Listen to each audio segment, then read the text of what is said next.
मनुष्य योनि को प्राप्त हुए जीव की गति का वर्णन। 1 अध्याय।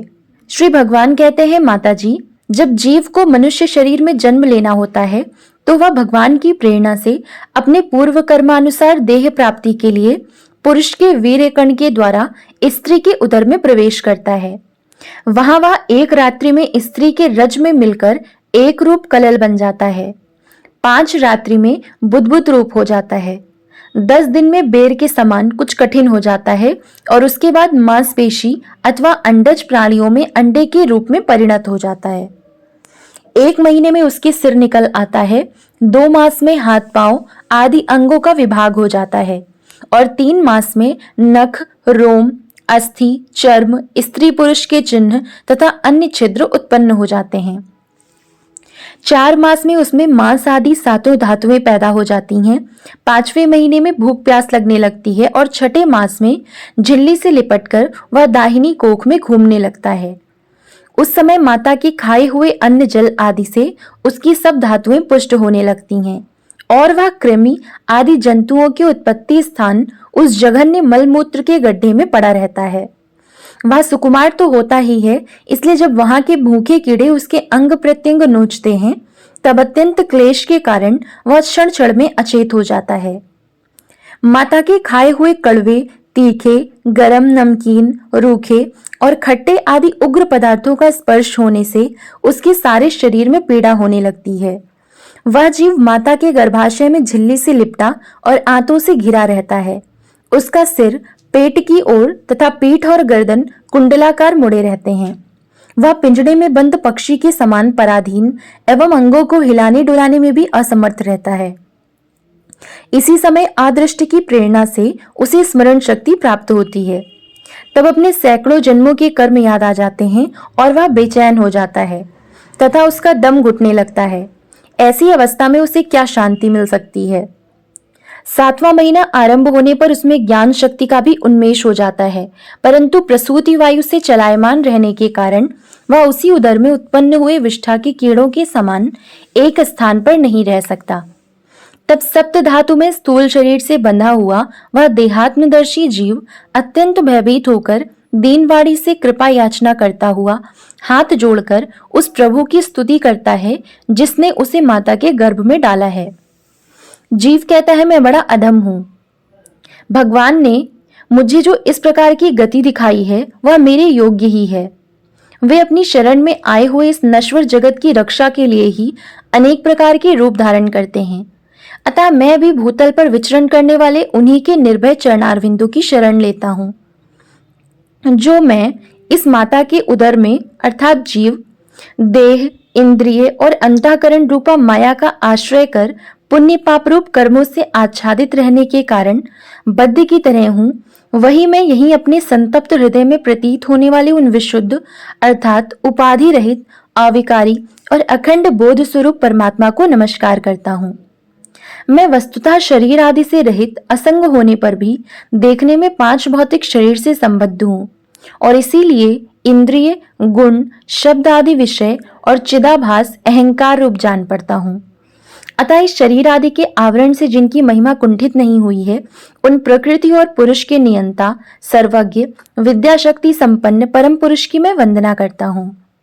उन्हीं की माया से अपने स्वरूप की स्मृति नष्ट हो जाने के कारण यह जीव अनेक प्रकार के सत्वादि गुण और कर्म के बंधन से युक्त इस संसार मार्ग में तरह तरह के कष्ट झेलता हुआ भटकता रहता है। अतः उन परम पुरुष परमात्मा की कृपा के बिना और किस युक्ति से इसे अपने स्वरूप का ज्ञान हो सकता है। मुझे जो यह त्रैकालिक ज्ञान हुआ है, यह भी उनके सिवा और किसने दिया है, क्योंकि स्थावर जंगम समस्त प्राणियों में एकमात्र वे ही तो अंतर्यामी रूप अंश से विद्यमान हैं। अतः जीव रूप कर्मजनित पदवी का अनुवर्तन करने वाले हम अपने त्रिविध तापों की शांति के लिए उन्हीं का भजन करते हैं। भगवान, यह देहधारी जीव दूसरी माता के देह के उदर के भीतर मल, मूत्र और रुधिर के कुएं में गिरा हुआ है। उसकी जठराग्नि से इसका शरीर अत्यंत संतप्त हो रहा है। उससे निकलने की इच्छा करता हुआ यह अपने महीने गिन रहा है। भगवान, अब इस दीन को यहाँ से कब निकाला जाएगा? स्वामिन, आप बड़े दयालु हैं। आप जैसे उदार प्रभु ने ही इस 10 मास के जीव को ऐसा उत्कृष्ट ज्ञान दिया है। दीनबंधो, इस अपने किए हुए उपकार से ही आप प्रसन्न हो, क्योंकि आपको हाथ जोड़ने के सिवा आपके उस उपकार का बदला तो कोई दे भी क्या सकता है। प्रभु, संसार के ये पशु पक्षी आदि अन्य जीव तो अपनी मूढ़ बुद्धि के अनुसार अपने शरीर में होने वाले सुख दुख आदि का ही अनुभव करते हैं, किंतु मैं तो आपकी कृपा से शम दम आदि साधन संपन्न शरीर से युक्त हुआ हूँ। अतः आपकी दी हुई विवेकवती बुद्धि से आप पुराण पुरुष को अपने शरीर के बाहर और भीतर अहंकार के आश्रयभूत आत्मा की भांति प्रत्यक्ष अनुभव करता हूँ। भगवान, इस अत्यंत दुख से भरे हुए गर्भाशय में यद्यपि मैं बड़े कष्ट से रह रहा हूँ, तो भी इससे बाहर निकलकर संसार में अंधकूप में गिरने की मुझे बिल्कुल इच्छा नहीं है, क्योंकि उसमें जाने वाले जीव को आपकी माया घेर लेती है, जिसके कारण उसकी शरीर में अहम बुद्धि हो जाती है और उसके परिणाम में उसे फिर संसार चक्र में ही पड़ना पड़ता है। अतः मैं व्याकुलता को छोड़कर हृदय में श्री विष्णु भगवान के चरणों को स्थापित कर अपनी बुद्धि की सहायता से ही अपने को बहुत शीघ्र संसार रूप समुद्र के पार लगा दूंगा, जिससे मुझे अनेक प्रकार के दोषों से युक्त यह संसार दुख फिर न प्राप्त हो। कपिल देव जी कहते हैं, माता, वह 10 महीने का जीव गर्भ में ही जब इस प्रकार विवेक संपन्न होकर भगवान की स्तुति करता है, तब उस अधोमुख बालक को प्रसव काल की वायु तत्काल बाहर आने के लिए ढकेलती है। उसके सहसा ठेलने पर वह बालक अत्यंत व्याकुल हो नीचे सिर करके बड़े कष्ट से बाहर निकलता है।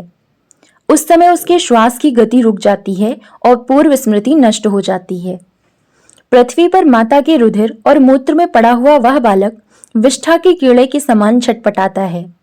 उसका गर्भवास का सारा ज्ञान नष्ट हो जाता है और वह विपरीत गति देह अभिमान रूप अज्ञान दशा को प्राप्त होकर बार बार जोर जोर से रोता है।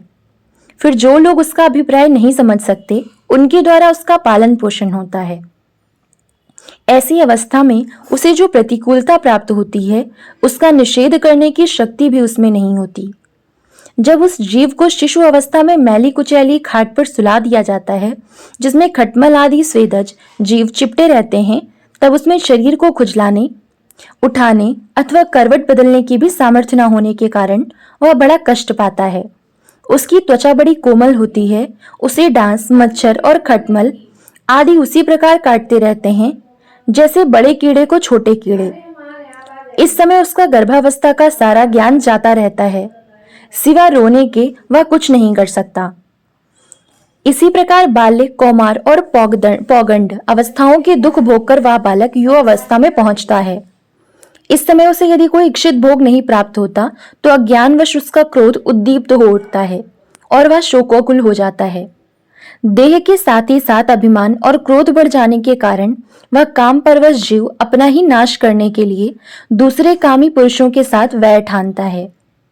खोटी बुद्धि वाला वह अज्ञानी जीव पंचभूतों से रचे हुए इस देह में मिथ्याभिनिवेश के कारण निरंतर मैं मेरेपन का अभिमान करने, पंचभूतों से रचे हुए इस देह में मिथ्याभिनिवेश होने के कारण निरंतर मैं मेरेपन का अभिमान करने लगता है। जो शरीर इसे वृद्धावस्था आदि अनेक प्रकार के कष्ट ही देता है तथा अविद्या और कर्म के सूत्र से बंधा रहने के कारण सदा इसके पीछे लगा रहता है, उसी के लिए यह तरह तरह के कर्म करता रहता है, जिनमें बंध जाने के कारण इसे बार बार संसार चक्र में पड़ना होता है। सन्मार्ग में चलते हुए यदि इसका किन्हीं जिह्वा और उपस्थेंद्र के भोगों में लगे हुए विषयी पुरुषों से समागम हो जाता है और यह उनमें आस्था करके उन्हीं का अनुगमन करने लगता है, तो पहले के समान ही फिर नार की योनियों में पड़ता है, जिनके संग से इसके सत्य, शौच अर्थात बाहर भीतर की पवित्रता, दया, वाणी का संयम, बुद्धि, धन संपत्ति, लज्जा, यश, क्षमा, मन और इंद्रियों का संयम तथा ऐश्वर्य आदि सभी सद्गुण नष्ट हो जाते हैं। उन अत्यंत शोचनीय स्त्रियों के क्रीड़ा मृग, अशांत, मूढ़ और देहात्मदर्शी असत पुरुषों का संग कभी नहीं करना चाहिए, जैसा स्त्री और स्त्रियों के संगियों का संग करने से होता है। एक बार अपनी पुत्री सरस्वती को देखकर ब्रह्मा जी भी उसके रूप लावण्य से मोहित हो गए थे और उसके मृगी रूप होकर भागने पर उसके पीछे निर्लज्जता पूर्वक मृग रूप होकर दौड़ने लगे। उन्हीं ब्रह्मा जी ने मरीचि आदि प्रजापतियों की तथा मरीचि आदि ने कश्यप आदि की और कश्यप आदि ने देव मनुष्य आदि प्राणियों की सृष्टि की। अतः इनमें एक ऋषि प्रवर नारायण को छोड़कर ऐसा कौन पुरुष हो सकता है जिसकी बुद्धि स्त्री रूपिणी माया से मोहित ना हो। अहो, मेरी इस स्त्री रूपिणी माया का बल तो देखो, जो अपने भ्रकुटी विलास मात्र से बड़े बड़े दिग्विजयी वीरों को पैरों से कुचल देती है।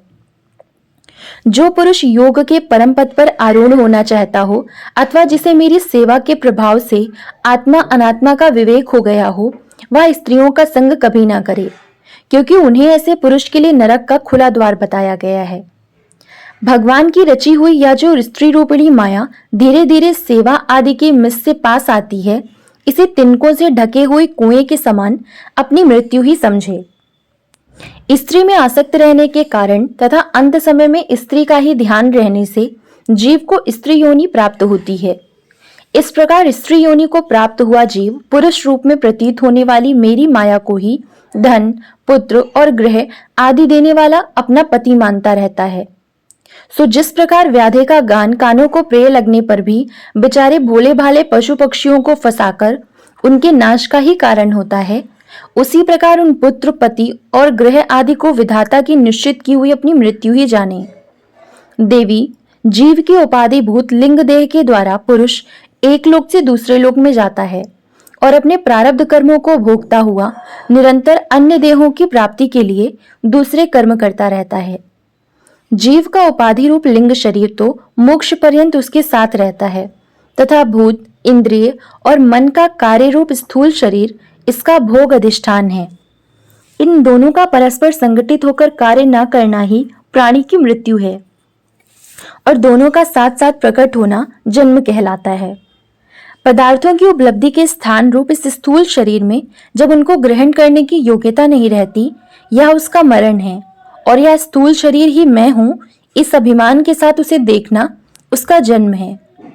नेत्रों में जब किसी दोष के कारण रूप आदि को देखने की योग्यता नहीं रहती, तभी उनमें रहने वाली चक्षु इंद्रिय भी रूप देखने में असमर्थ हो जाती है और जब नेत्र और उनमें रहने वाली इंद्रिय दोनों ही रूप देखने में असमर्थ हो जाते हैं, तभी इन दोनों के साक्षी जीव में भी वह योग्यता नहीं रहती। अतः मुमुक्ष पुरुष को मरण आदि से भय, दीनता अथवा मोह नहीं होना चाहिए। उसे जीव के स्वरूप को जानकर धैर्यपूर्वक निसंग भाव से विचरना चाहिए तथा इस मायामय संसार में योग वैराग्य युक्त सम्यक ज्ञानमयी बुद्धि से शरीर को निक्षेप धरोहर की भांति रखकर उसके प्रति अनासक्त रहते हुए विचरण करना चाहिए। इति श्रीमद्भागवते महापुराणे पारमहंस्यायां संहितायां तृतीय स्कंदे कापिलोपाख्याने जीवगतिर्नाम 31 अध्यायः।